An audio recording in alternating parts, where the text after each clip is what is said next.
would imagine that most high school students are more into the music of Boy George than that of Benjamin Britten, and so today's performance of Britten's St Nicholas must have been quite a unique experience for both those taking part and for the audience of students. For the singers, it was a chance to work with music professionals such as conductor Ulrich Burstein, and for those listening, it was a chance to discover that music other than the top 40 can be quite stirring stuff. Well, not surprisingly, there was a bit of nervousness evident at the start, but as the work progressed, there was some excellent singing of what is very complex music, with the students responding very well to the conductor's demands for light, shade and drama in the work. Leading the children was tenor Paul Bevan, who sang the part of St Nicholas with enviable clarity and beauty. St Nicholas, which is a straight choral work, is a curtain raiser to the more interesting All the King's Men, which can be seen on Thursday, Friday, Saturday and Monday. This is the major work of this short season, and it promises to be a feast for both the eyes and the ears.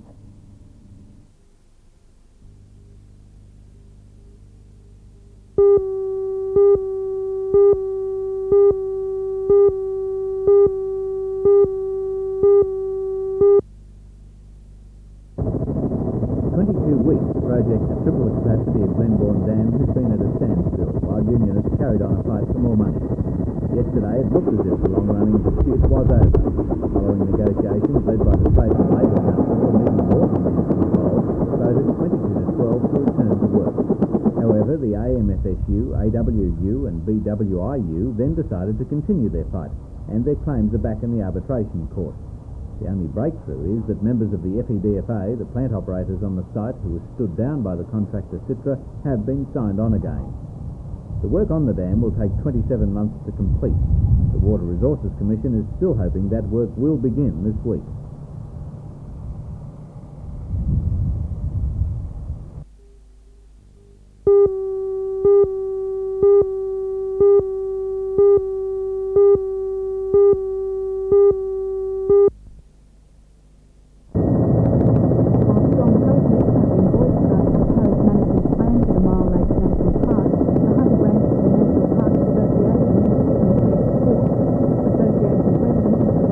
Users have unrestricted access to Lake Macquarie, Port Stephens, Wallace Lake. The association has been responsible for several proposals that were adopted in the plan and strongly urges a ban on motorboats in the park. The association supports the plan mainly because it does address the general requirements to conserve the area of the Mile Lakes. We feel conservation is the most important aspect of the management plan.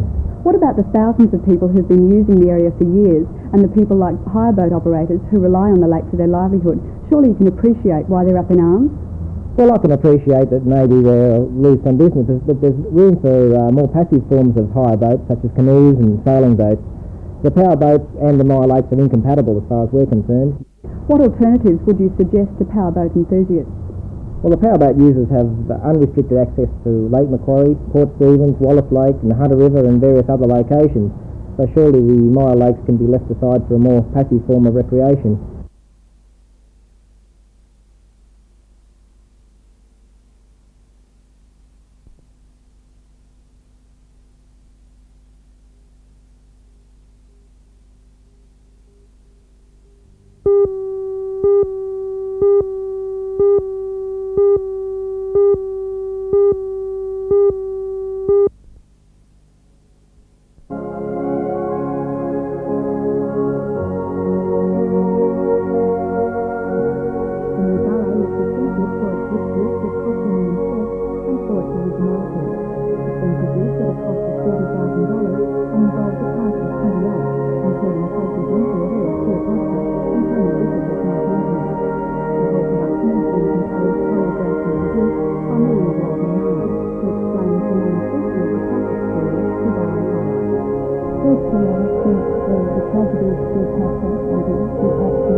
The whole thing can be choreographed and staged and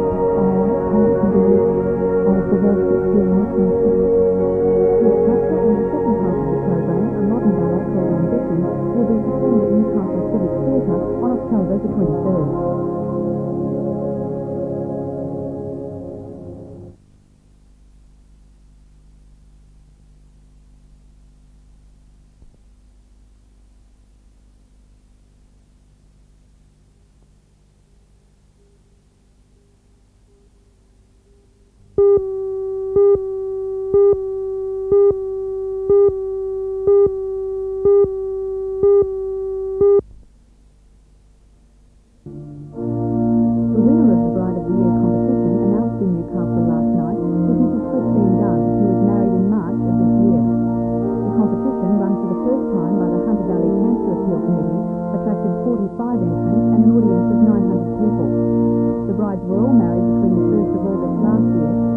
October this year.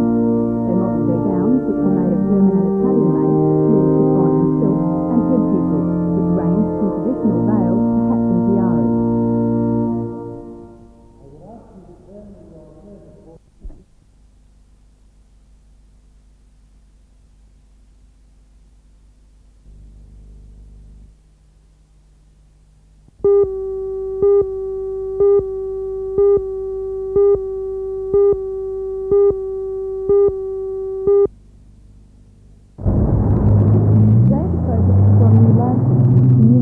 Showing Celestial God's connection to the Youth Council, the House Party West Suburban. In 1982, New Lantern received an award commending its residents for their community spirit and their diligence in keeping the area tidy. The tidy provided a lovely little park up here of 1901, when only 40 towns were involved, to 195 this year. Community Relations Officer for the Council, Ms. Godfrey.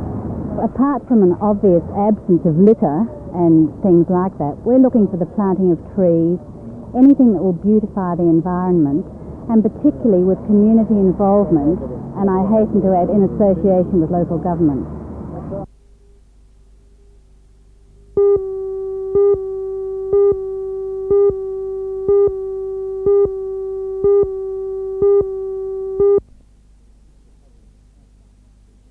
The problem that can happen is the Northern Dumbarton Railway line, which after a big announcement, going ahead, big project, big employment prospects, big project, big employment prospects, is now gone into a 2-year shorter. $4 billion handed down in the state budget, an increase in large-scale projects is urgently needed to generate more work.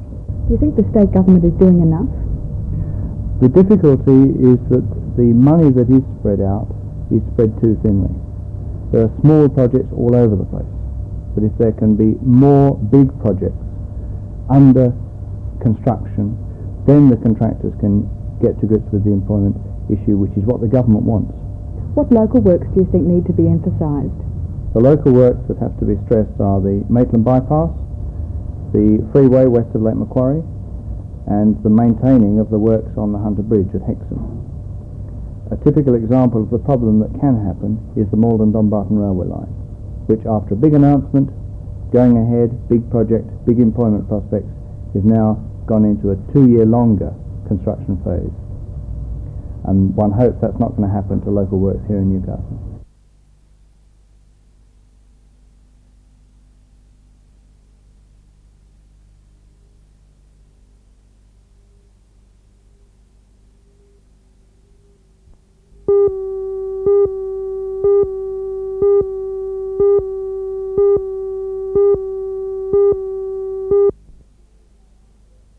The party, which was formed on Hiroshima Day that year, has 179 members in New Zealand and 1,600 members in New South Wales. Only vote on nuclear disarmament issues, which are sticking specifically to these three policies for the moment, with an option she would obviously vote on other issues. He'll come up here for a meeting, so you can quiz him on his views on anything else. He's also a number 2 candidate. How great a drawback is it for the party's platform to be based on a single issue? In some ways it's a drawback because it is only just one issue. It's not a party in the normal sense. It's not an ordinary political party. But in most ways, it's the main thing that it has going for it, in that the government will know that any vote for the Nuclear Disarmament Party is a vote specifically for those policies, and it'll be almost a referendum on those issues.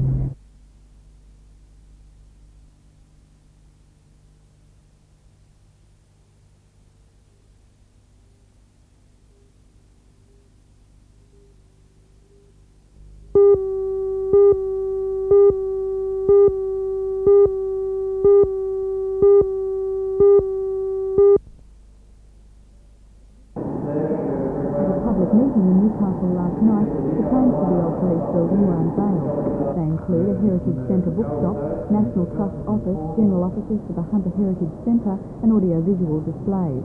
The centre will be used as a focus for 25 or more affiliated groups concerned with the Hunter region's heritage and with environmental conservation. The old police building was secured for this purpose within the last 2 months, and occupation should be complete before Christmas.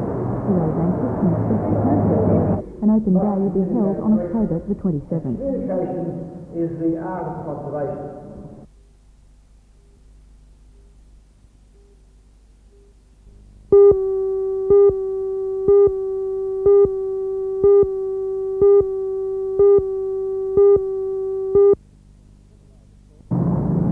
Several hours of talks with the owner of pigeons on this property, a large backup force which had been waiting out of sight moved in to declare the property a quarantine area and seize and destroy the 500 pigeons John Hanson and his mother have kept the most of their lives.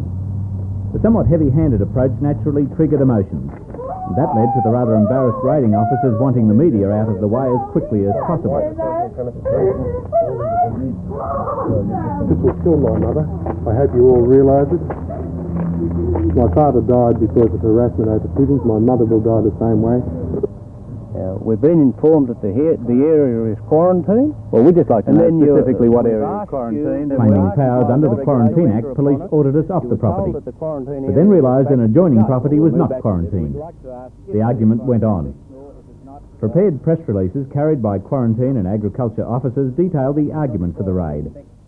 A disease first identified at Newcastle on Tyne and known as Newcastle disease could effectively wipe out massive sections of our poultry industry.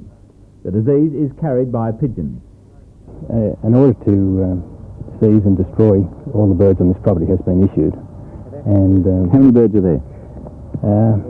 In the vicinity of about 500, possibly a bit more. Seeking a court injunction to prevent his birds being destroyed, owner John Hanson vigorously denies the claims of the Department of Agriculture. I have never imported a pigeon in my life into this country. Why do you feel that they regard the pigeons as having come in contact? They maintain now I've bought a pigeon that is off imported progeny. Did you? Well, I thought it was all hogwash because as far as the law goes, you are not allowed to import pigeons. I have $100,000 worth of pigeons here. I wouldn't risk them for one pigeon.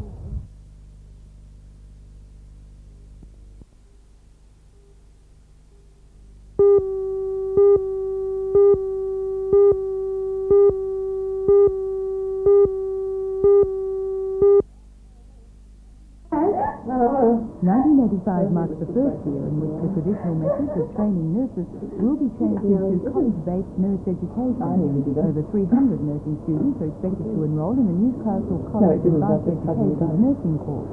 With the announcement today, two of those students who otherwise would be looking towards making will be able to apply for a transfer to the college. Well, we believe that we have a responsibility to put something back into the community. We know that the nurses training is funded by the public and we use that in resource. So we have a very strong belief that we should contribute to the training of those nurses. Lingard will award 2 scholarships per year worth $1,500 each, so that during the 3 years of the course, there is expected No, it's okay. There is a school of biomedical and community welfare service at college. Dr. John Gay has applauded the move. In essence, it means that the donation of Lingard Hospital of the 2 scholarships will provide students with an opportunity to come to the college who may have been disadvantaged by not having any funds to obtain their education in the first place.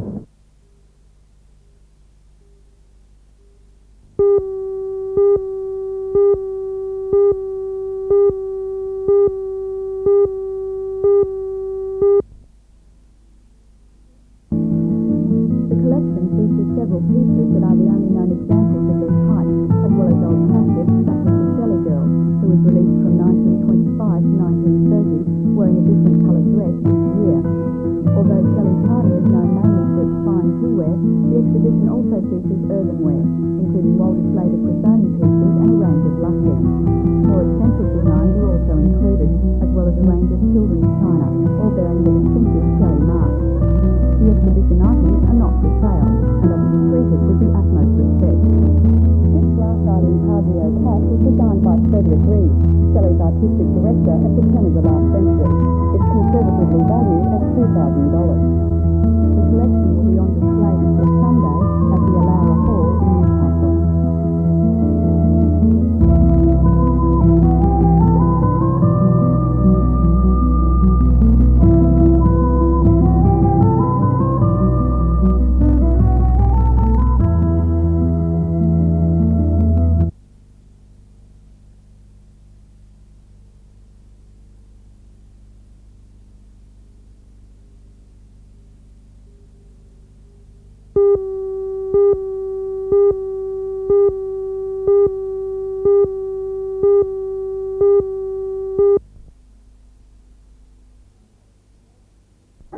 specific program for nurses will be phased in throughout the program coordinator in the Hunter District and head of the Department of Nursing and Health at Newcastle College of Advanced Education, Ms. Dot Angel, says the new course will change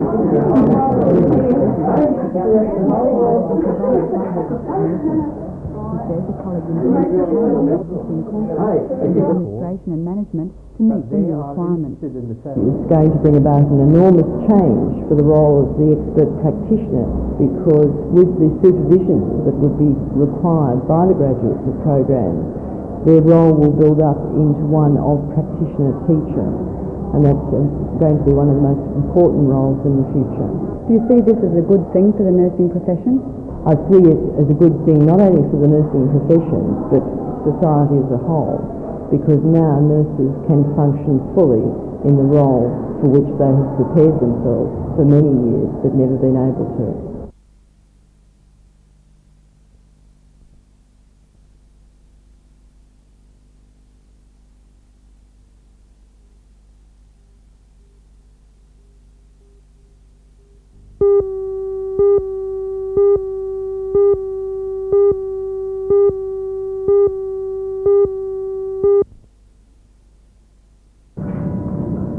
Newcastle's project seeking bicentennial funding will be submitted to the New South Wales Bicentennial Council today. At last night's meeting, the President of the Bicentennial Community Committee, Margaret Henry, said the short notice given for funding applications had not expedited any progress in Newcastle. We already have one of the big national projects, and we are no more disadvantaged than any other group. We, in fact, were very quickly off the mark as soon as the applications were called for. And I think the fact that we've had community groups working away at projects like the Heritage Centre and Supernova, this means that we're in a position to present very well-documented cases, and I think that Newcastle shouldn't in any way be disadvantaged. What projects are most likely to attract funding? I would imagine that Supernova is a strong contender. There's been a very active group working for a long time. I think they've generated a great deal of enthusiasm in the community. They've already attracted a lot of support. They've had exhibitions at the university and so on. And I'd expect that Supernova, which is presenting a well-documented case, will get very favourable consideration.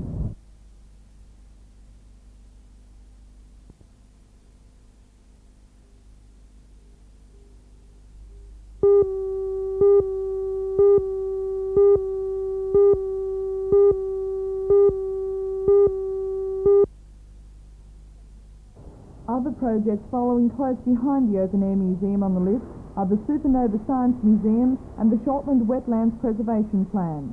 Chairperson of the Newcastle Committee, Margaret Henry, says the museum concept has its differences. What does the concept of an open air museum entail? Well, an open air museum really means not an indoor lifeless museum, but a living museum that fits in with the environment. And in our case, it's possible to site it adjacent to the harbour, the Harbourside Park, which is already gazetted, which is already promised to Newcastle, and the beach and Nobbies. We have a number of buildings of historic and cultural significance, and we're hoping to embrace all of those in the concept of the open air museum. Now, this would be quite a costly project. Do you think that you'll get all the money from this bicentennial? Well, we've got a number of events coming up in Newcastle. We have the bicentennial year. It just so happens in that year that it's the 50th anniversary of the incorporation of the city of Newcastle. So that's another reason for us to celebrate. We're looking at the 100th anniversary of the foundation of Newcastle, the discovery of Newcastle. And I suppose we can look ahead to 2001, which is the 100th anniversary of Federation. So we see the Open Air Museum as a grand concept, a plan in a number of stages. Of course, we'd be hoping for as many of these in the bicentennial year, but we could look ahead to the future years as well.